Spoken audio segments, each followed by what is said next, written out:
Hola maestros, espero que se encuentren muy bien y el día de hoy vamos a platicar sobre Orientamed.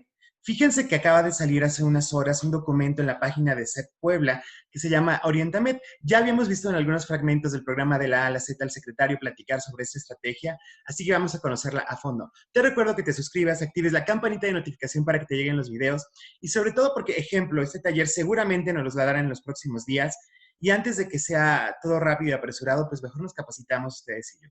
Si pueden, vuélvanse miembros, apoyan al canal de manera mensual y yo no tengo más que agradecerles a todos. Si no, no pasa nada. Recuerden que acá siempre tenemos videos para ustedes. Comenzamos. Bueno, pues platiquemos sobre Orientamed, guía para el fortalecimiento del modelo de educación a distancia en educación básica.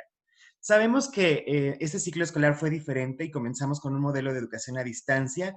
El Estado de Puebla como tal tiene un esquema metodológico para el modelo educativo a distancia en Puebla. Sabemos del diagnóstico, diseño, el desarrollo, la implementación, la mediación y la evaluación. Sin embargo, en este proceso todos hemos tenido muchísimas dudas y bueno, sale esta guía que nos permitirá fortalecer nuestro modelo de educación a distancia. ¿Cómo está organizado este cuadernillo? Bueno, ese cuadernillo está organizado en los siguientes aspectos. Introducción, pasos del MED. Ejemplos de cuadernillo en específico presentan uno de primaria y uno de secundaria. Esto nos da mayor claridad sobre las actividades. En la introducción, el modelo de educación a distancia, pues es establecer estas pautas y promueve la implementación de diversas herramientas para el trabajo en casa.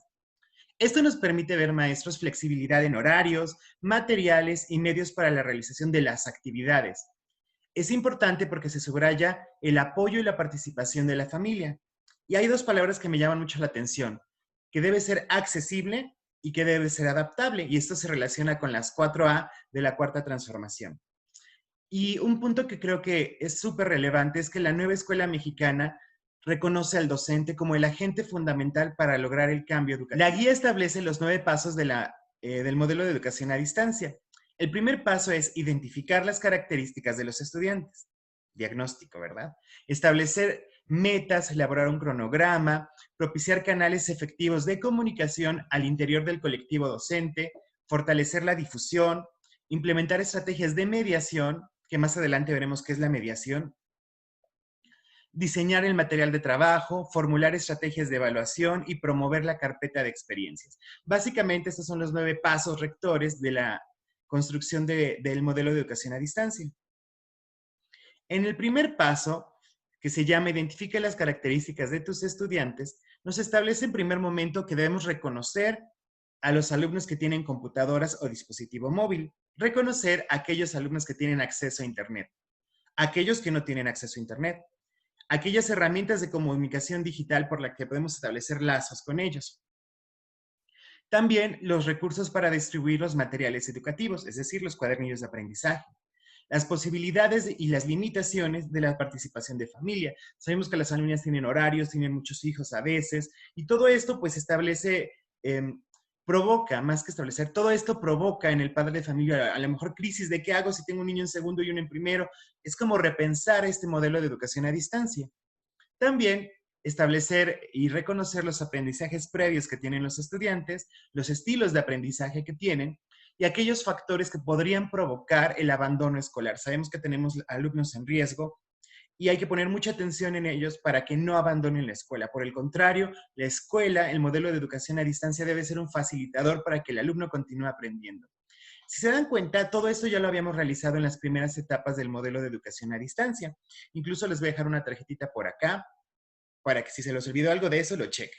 Pero bueno, ya tenemos mayor claridad que nuestro MED debe de estar enfocado no solo en el discurso ni en el papel, sino como esta parte de concepción sobre la educación a distancia.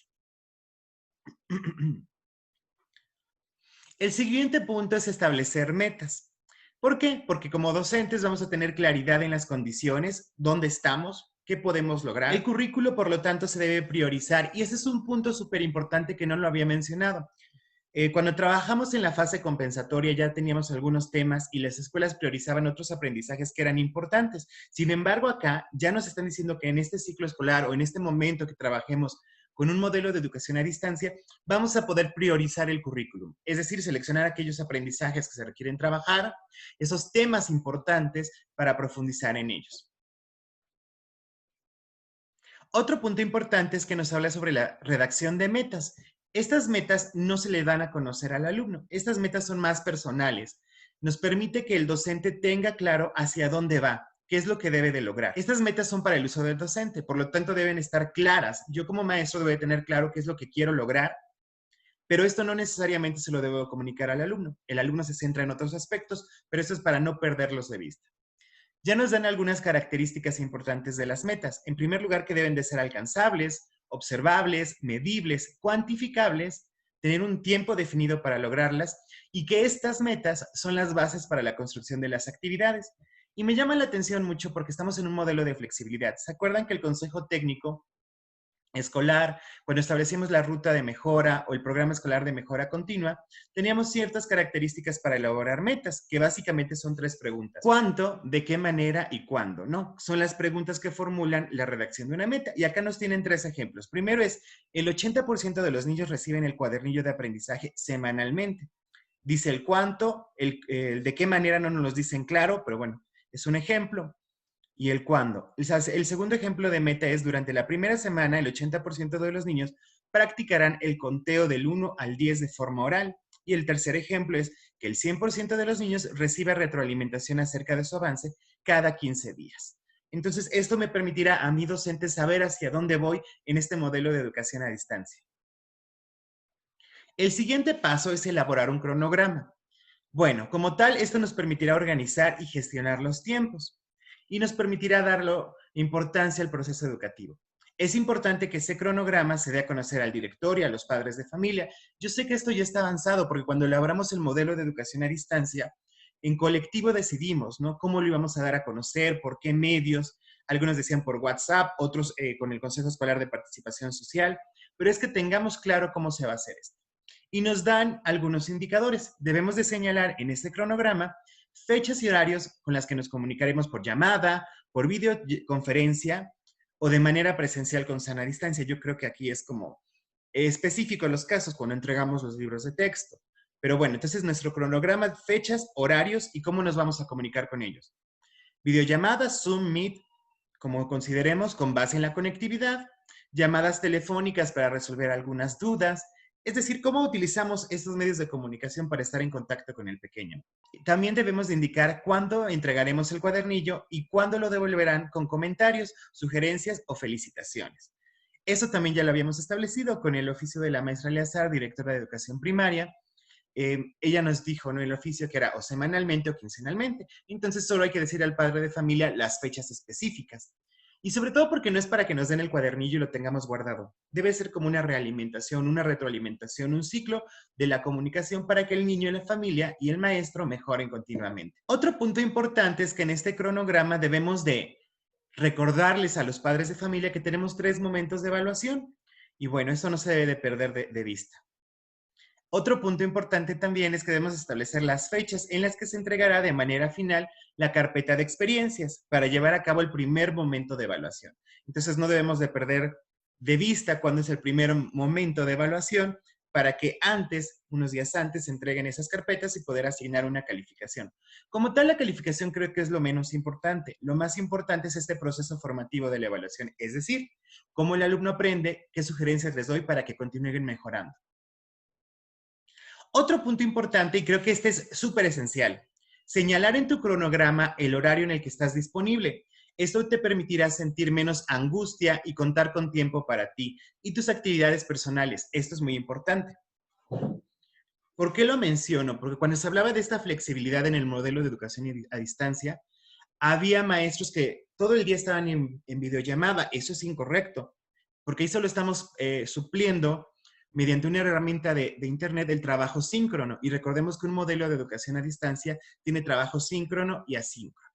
También eso es importante porque muchos maestros me escribían en el correo que es de revisatv@gmail.com que sus directores les hablaban a las 10 de la noche que en ese momento iban a tener como tal una videoconferencia. Entonces, en la medida que como escuela y como maestros organizamos tiempo, sabemos que de 8 a 10 podemos tener esta realimentación para resolver dudas, a lo mejor podemos tener cada tercer día una videoconferencia, pero todo esto, maestros, siempre organizado.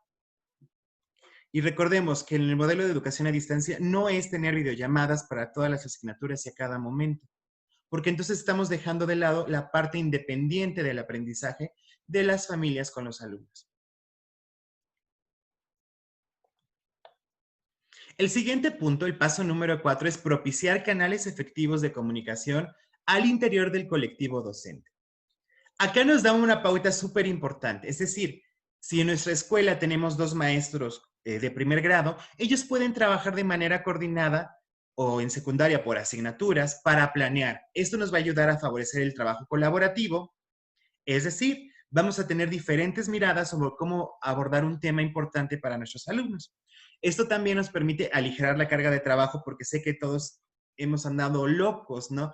Con los tiempos de que no nos hemos logrado acoplar, pero si tenemos 2 compañeros que nos ayudan a elaborar el cuadernillo por grados o por asignaturas, pues disminuye la carga de trabajo. Y otro importante aspecto es que debemos de compartir este cronograma con otros profesores para que todos estemos en el mismo entendido. Y ejemplo, si yo decidí tener una conferencia, una videoconferencia por Zoom los lunes a las 9 y este niño tiene hermanitos en otros grados, pues no se van a poder conectar, no todos los alumnos tienen una computadora para cada uno. Pero en la medida que podamos establecer canales efectivos de comunicación, podemos organizarnos en los horarios de manera más flexible. El siguiente punto es fortalecer la difusión. Es decir, debemos de establecer la comunicación con los padres de familia. ¿Cómo lo vamos a hacer? Mediante WhatsApp, mediante llamadas, correos electrónicos, pero siempre utilizando y aprovechando los recursos que tiene nuestra localidad. Cada localidad es diferente y cada localidad tiene características específicas. Esta riqueza es la que debemos de utilizar. Es importante también que no es dejarlo solo y que contesten su cuadernillo como puedan. Al contrario, debemos de tener este contacto frecuente. Al contrario, debemos de tener este contacto frecuente con los estudiantes. Es decir, este acompañamiento en el proceso de aprendizaje. El siguiente punto es implementar estrategias de mediación. ¿Qué es la mediación? Bueno, la mediación es la manera en la que enseñarás a los estudiantes, es decir, cómo el currículum y cómo el docente empatan y se construyen estrategias para el aprendizaje. Otro punto importante de este apartado es que los recursos didácticos buscan favorecer el aprendizaje. Cuando enviamos videos, que yo tengo varios videos educativos, ojalá los utilicen, son para ustedes. Cuando les mandamos imágenes, ¿cómo los utilizamos en beneficio del aprendizaje? Es importante reconocer que cada docente tiene un sello propio y este sello propio se da con base en las características del niño. Y bueno, la retroalimentación es importante. Siempre es un ir y venir de información, de diálogo en beneficio del alumno. Por lo tanto, debemos de tener claridad en las actividades que vamos a proponer y qué se espera. Incluso en el cuadernillo de aprendizaje tenemos ese apartado redactado de una manera fácil y sencilla para el estudiante. Es importante que tengamos este acompañamiento a lo largo del ciclo escolar, que estemos cercanos a los chicos y en esta comunicación. Y sobre todo, como lo mencionaba, retroalimentar qué hizo bien, en qué puede mejorar, cómo lo puede mejorar y en caso de ser necesario, y que yo sé que hay muchos niños que están poniendo su empeño y los papás también, felicitar. Hay que reconocer los logros de todos. Si tú eres director, también felicita el logro de tus maestros. Ellos están haciendo un esfuerzo, felicítalos. Yo creo que esta parte importante, emocional, se debe de realimentar y retroalimentar a todas las figuras educativas, porque todas estamos haciendo un empeño por mejorar el aprendizaje. El siguiente punto es diseñar el material de trabajo. Recordemos que el cuadernillo del estudiante es una manera muy práctica de darle a conocer a los alumnos y alumnas las actividades, las formas de evaluación y todos los temas que se van a abordar. Por lo tanto, recuerda que acá hay un punto importante. Vamos a priorizar los aprendizajes que queremos desarrollar. Ese tema es importante porque no se había mencionado después de la fase compensatoria, no nos dijeron en ese ciclo escolar van a priorizar aprendizajes. Ahora ya nos los dejan claro. Debemos de tener instrucciones claras, usar un lenguaje apropiado. No es lo mismo platicar con un niño de sexto grado que con uno de primaria, o con uno de preescolar o uno de secundaria. Nuestro lenguaje se debe de adaptar a estos pequeños.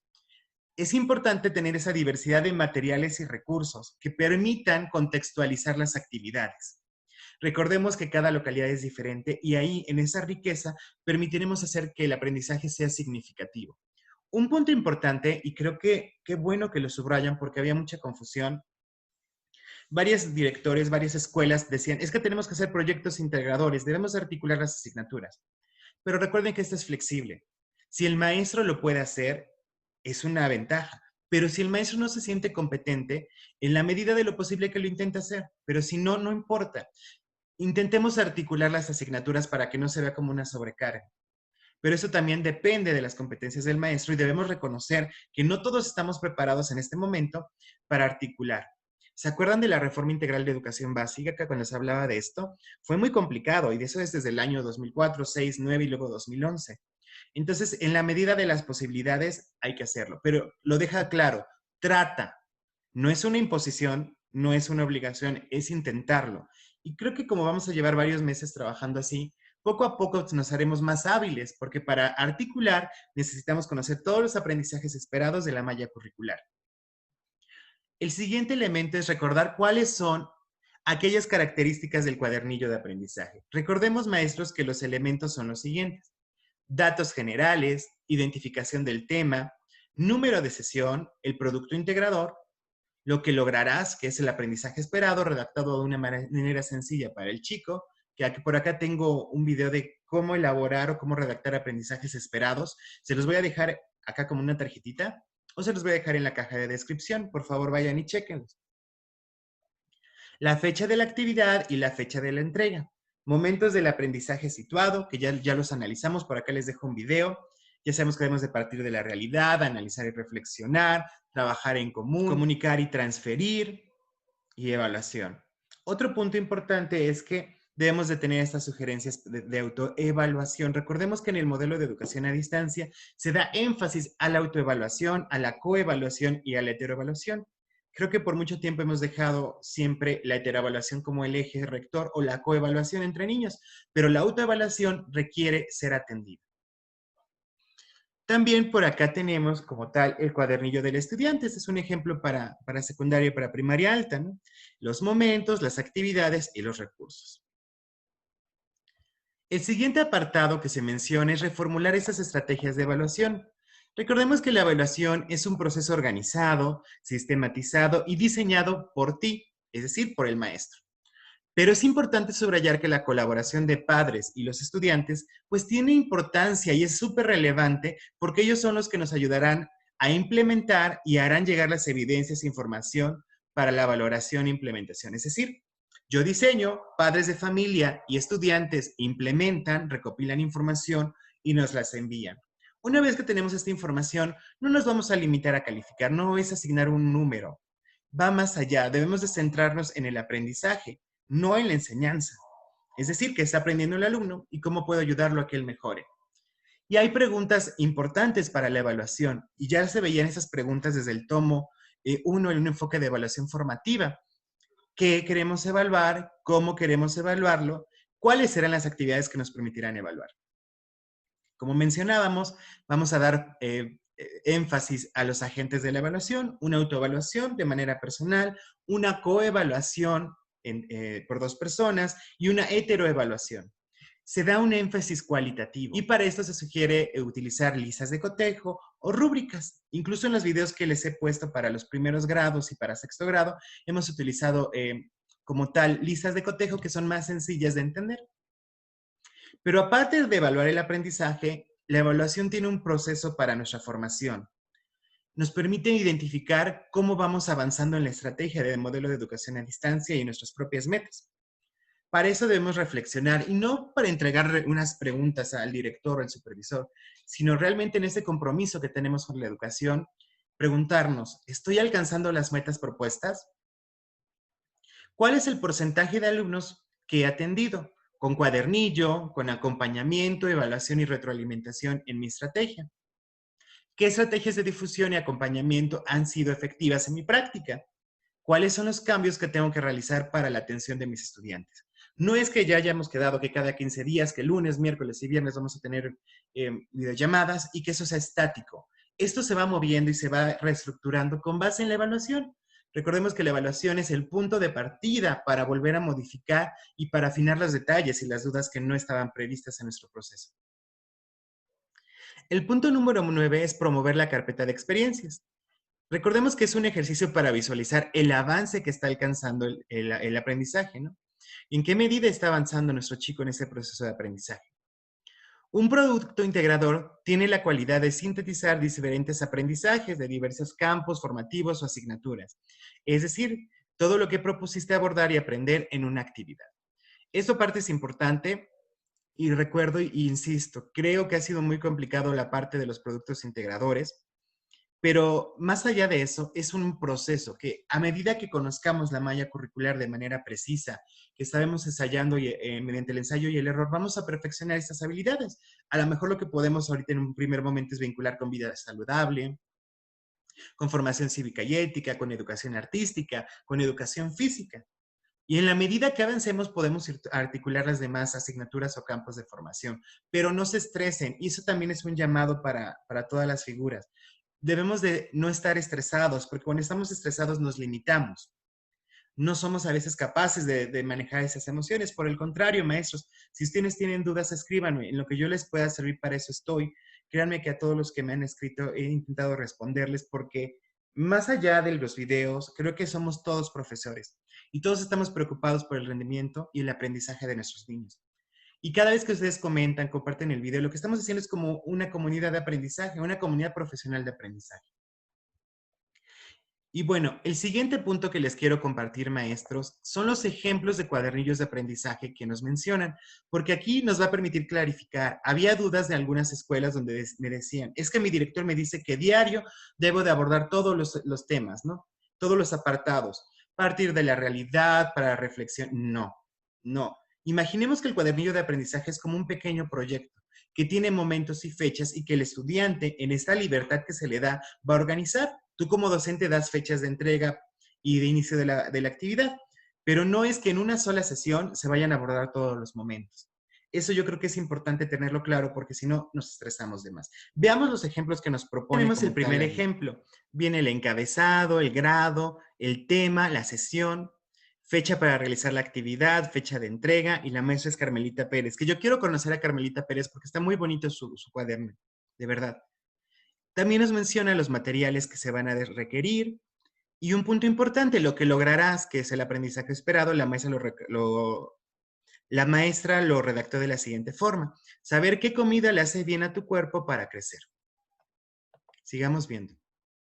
Después tenemos acá el siguiente apartado. Dice, hola, como tú sabes, como tú ya sabes, los seres humanos debemos de cuidar nuestro cuerpo. Una forma de cuidarlo es comer alimentos que nos ayudan a crecer y evitar que te enfermes. Escribe en el siguiente espacio o en tu cuaderno qué comiste el día de ayer.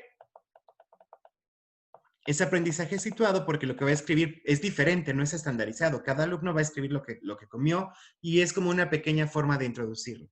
También ella pone como algunas notitas. Si puedes, con la ayuda de un adulto, busca el siguiente video. Si no puedes ver el video, no te preocupes. Busca en tu libro de texto de Ciencias Naturales, en la página 35, el tema del plato del buen comer. Es decir, se mencionan los recursos para que el alumno pueda acceder, si tiene conectividad y si no tiene conectividad, el libro de texto es el eje rector también. Y si te das cuenta, luego dice investiga y escribe qué es un alimento, qué es un nutrimento. Tiene ella también un apartado que es importante. Dice, estoy orgullosa de ti, muy orgullosa de ti. Como pudiste observar o leer, el plato del bien comer, los alimentos se agrupan en 3 grandes grupos. Y nos pone los grupos. Después dice, ahora vas a practicar lo que aprendiste. Es decir, una vez de que el alumno anota sus experiencias previas, que sería como partir de la realidad, una vez que se le ponen algunas preguntas y que hace una pequeña lectura, ahora va a practicar, que será como poner en común, ¿no? Manos a la obra. Y le pone una declaración, unos pequeños elementos, donde él tiene, mediante una técnica de desempeño, que reconocer como tal la distribución de frutas, verduras. Es interesante, me gusta mucho su cuadernillo. Y ya se dieron cuenta, es sencillo. Esto que ella propuso, fíjense, se hace el 30 de septiembre y se entregará el 6 de octubre. Es decir, ellos pusieron de manera semanal. Ahora veamos un ejemplo de secundaria, que es el que también se anexa. Están utilizando el formato que propuso SEP, pero esto también es importante recalcarlo. Es o sea, Esa es una propuesta de formato. Hay muchos directores que dicen, no, si no es así, está mal. No, maestros. Flexibilidad. Si yo me doy cuenta que a mi alumno le va a gustar más en un PowerPoint porque es más atractivo, es también válido mientras tenga los elementos. Bueno, entonces acá vean, no nos dice el nombre del alumno ni del docente, grado ni turno. A mí sí me gustaría porque creo que si un maestro lo hizo, se le tiene que dar el crédito por esto.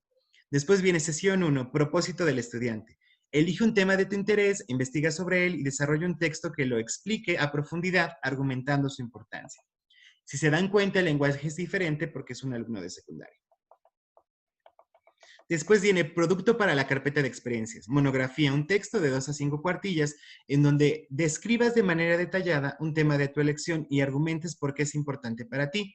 No olvides que será muy importante que, y ya le pone algunos indicadores de evaluación, cuidar ortografía, una hoja de presentación, es decir, le estamos diciendo el producto deseable, qué características debe de tener. Vean, él dice fecha de entrega, fecha de actividad 14 de septiembre, fecha de entrega 28, es decir, una quincena. Después vienen los momentos, las actividades y los recursos. Bien, si se dan cuenta, como tal acá, todas las actividades están encaminadas a español, entonces también se puede hacer por asignatura.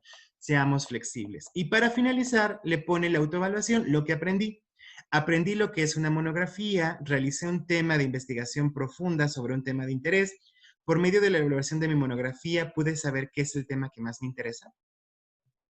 Si se dan cuenta, maestros, hay flexibilidad. En la medida que nos vayamos, que en la medida en que vaya avanzando el tiempo, vamos a ser más hábiles. Pero yo sí les pido como, seamos empáticos. No es algo rígido.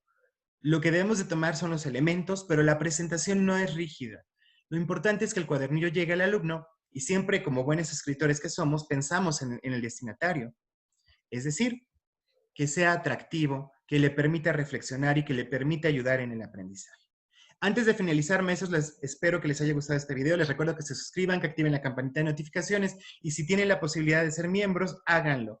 Dentro de los beneficios, acuérdense, van a tener los videos antes que nadie, van a tener material exclusivo, diapositivas, presentaciones, todo lo que ustedes necesiten, formatos, van a estar dentro del apartado de miembros para el segundo nivel y el tercer nivel será elaboraré un video para aquellos que pregunten algún tema en específico. Entonces, en lo que yo les pueda servir, yo soy Edgar, les recuerdo que los quiero mucho y bueno, compartan este video por favor para que más gente le llegue y tengamos claridad sobre cómo implementar el MED y la elaboración de los cuadernillos de aprendizaje. Hasta luego, bye.